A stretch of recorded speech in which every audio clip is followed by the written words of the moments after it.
bro nizana sawmi min thanga ka rilru na khawp mai inte ka om dong zo jung tu ka yangin na ko puin la chen ne ma se lo lung bang lo la ikya ma pan ne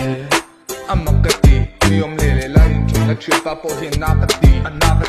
ani lo me thian tam ani chona du zong ay thang tam mo kon do thena I glow up don long long mang ro boy te tap su it's su po kha it's su do da hanit pu anang ti ka shia ma se lunga su forget everything about that hoe you know you got a home with us spend some time with us so jung tu ka yamin na ko